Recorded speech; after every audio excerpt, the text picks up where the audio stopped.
Hello student, स्वागत है आपका एक और नए वीडियो में। आज हम कमला दास की famous poem the sunshine cat को अच्छी तरीके से समझ रहे हैं।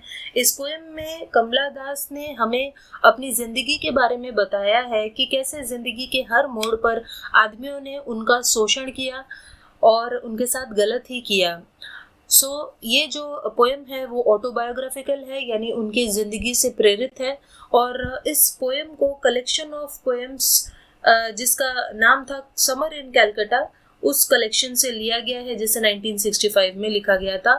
और इस पोएम में लस्ट और लव में क्या फ़र्क होता है, यानी बस अपनी फिजिकल नीड्स को पूरा करने में और वाकई में किसी से प्यार करने में, इन दोनों चीज़ों में क्या फ़र्क होता है, इसको बहुत ही कन्विंसिंग तरीके से बताया गया है। तो चलिए अब हम लोग इस पोएम की समरी को स्टार्ट करते हैं।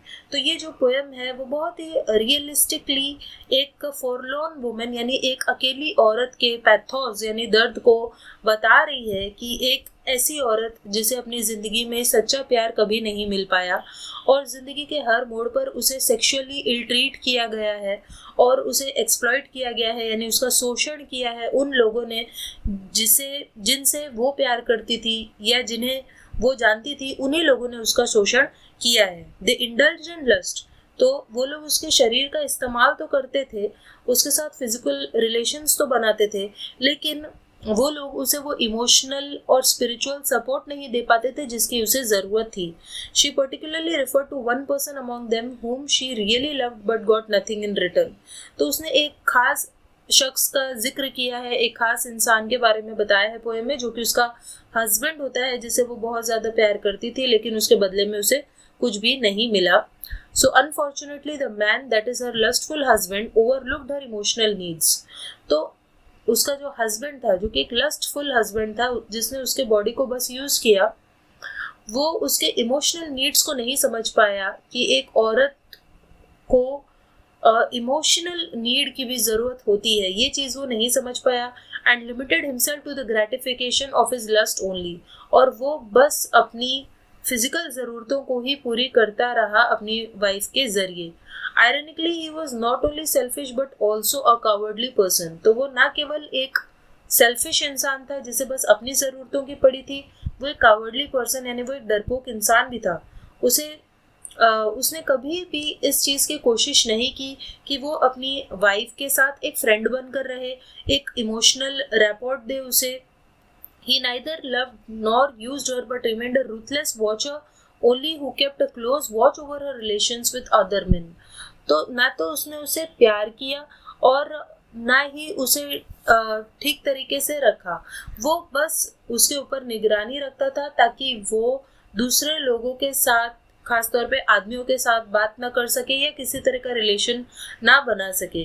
तो इस तरीके से जो फीमेल है इस पोएम की, उसने फिजिकली भी सफ़र किया है और मेंटली भी सफ़र किया है अपने हस्बैंड की वजह से और उसके अलावा और भी लोगों की वजह से। She loved him but her love was not reciprocated. तो वो अपने हस्बैंड से बहुत प्यार करती थी, लेकिन उसके हस्बैंड ने उसे वैसा प्यार नहीं किया। उल्टा उसका हस्बैंड हमेशा उसके ऊपर शक करता था कि उसका दूसरे आदमियों के साथ अफेयर चल रहा है। The man she approach for genuine love turned out to be cynics. तो वो जिन लोगों को अप्रोच किया उसने, यानी कि जब उसके हस्बैंड से उसे प्यार नहीं मिला तो वो दूसरे आदमियों की तरफ बढ़ी ताकि उसे प्यार मिले, लेकिन वो लोग भी वैसे ही निकले। वो लोग भी बहुत ही ज़्यादा सेल्फिश थे जो सिर्फ अपने बारे में सोचते थे, और वो लोग भी उसे उस तरह का प्यार नहीं दे पाए जैसी उसे उम्मीद थी। They were in no way different from her selfish and lustful husband. तो वो जो आदमी थे वो भी उसके हस्बैंड की तरह ही सेल्फिश थे, जो सिर्फ अपने बारे में ही अपने बारे में ही सोचते थे। और फिर भी वो उनके चेस्ट यानी कि उनके सीने से लगी रही, यानी उसने उन लोगों के साथ फिजिकल रिलेशंस बनाए और उन सभी आदमियों के सीने में, चेस्ट में बहुत सारे बाल उगे हुए थे और उन बालों को, उन हेयर को ग्रेट विंग्ड मॉथ कहा गया है। मॉथ एक तरह का कीड़ा होता है जो कुछ कुछ बटरफ्लाई की तरह लगता है। तो यहाँ पर बेसिकली इस लाइन से पोएटेस हमें बता रही कि कैसे उसने दूसरे आदमियों के साथ भी रिश्ते बनाए, फिजिकल रिलेशंस बनाए, और उसने अपना चेहरा उनके सीनों में दबा लिया उनके शरीर की महक को अपना बनाया, लेकिन फिर भी ये सब का कोई भी असर नहीं हुआ, फायदा नहीं हुआ इसका, और उसे वो ट्रू लव नहीं मिल पाया जिसकी उसे उम्मीद थी। She submitted herself to their young greed to forget the longing for real love. तो वो जो उसके शरीर को इस्तेमाल करना चाहते थे वो सारे आदमी, उनकी डिमांड्स को उसने पूरा किया, और ताकि वो भूल सके कि उसे रियल लव की ज़रूरत है। लेकिन वो भी बहुत ज़्यादा सेल्फिश और क्रूअल निकले, और वो लोग भी उसे कुछ नहीं दे पाए लस्ट के अलावा।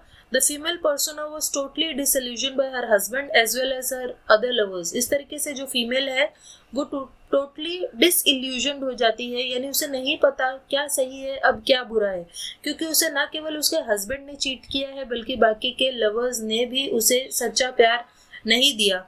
None bothered to satisfy her emotional cum spiritual needs. कोई भी उसे इमोशनली नहीं समझ पाया। After being released from their clutches, she left for room to relax on her soft bed and started shedding copious tears due to the cynical and hostile attitude of her lustful lovers.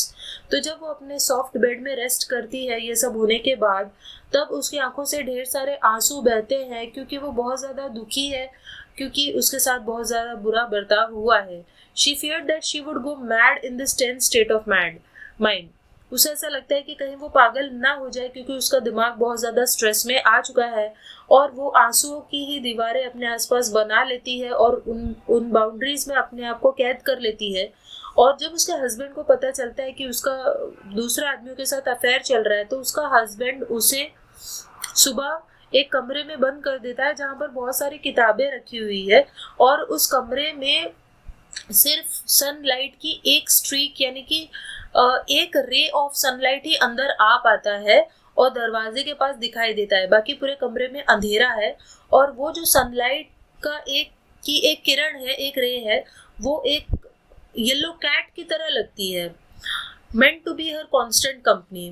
तो उस औरत को ऐसा लगता है जैसे कि ये जो सनलाइट की किरण है, इस सूरज की जो रोशनी है, वो एक येलो कैट की तरह है, और यही मेरी अब कंपनी है, यानी यही मेरे साथ रहेगी, क्योंकि उस कमरे में दूसरा और कोई नहीं था।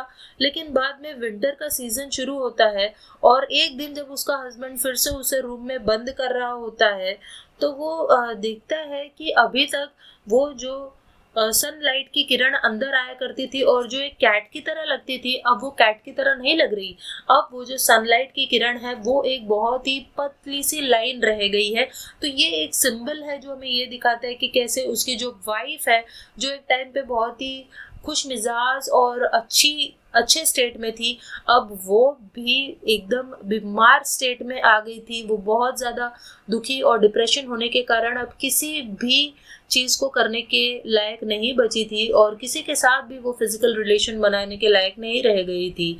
सो by the time he return home in the evening, जब वो शाम को आता है ताकि वो फिर से अपनी वाइफ को उसके कॉन्फाइनमेंट यानी उस कमरे से बाहर निकाले और उसके साथ फिजिकली रिलेशन बना सके, वो ये देखता है कि वो बहुत ज़्यादा ठंडी पड़ चुकी है and on the verge of death, यानी ऑलमोस्ट वो मरने जैसी हालत में रह गई है, क्योंकि उसे एक चीज़ बना लिया गया था। उसे एक चीज़ की तरह उसका हस्बैंड बस यूज़ कर रहा था कि सुबह सुबह उसे बंद कर देता था और शाम को बाहर निकाल कर उसे फिजिकली असॉल्ट करता था, एक्सप्लॉइट करता था। तो जब वो ये देखता है कि उसकी जो वाइफ है अब वो किसी काम की नहीं रही और वो एकदम मरने की कगार पे पहुंच गई है, उसकी वाइफ का जो यूथफुल अपीयरेंस था, उसका फ्रेशनेस थी उसके चेहरे में, वो सब खत्म हो चुकी है और वो अब बहुत ज़्यादा यूजलेस हो गई है और उसका सेक्सुअल एक्सप्लॉयटेशन अब नहीं किया जा सकता। सो यहीं पर ये जो पोएम है वो खत्म हो जाती है, उसकी समरी। आई होप आपको ये समझ में आई होगी। सो चलिए हम मिलते हैं नेक्स्ट वीडियो में, तब तक के लिए बाय।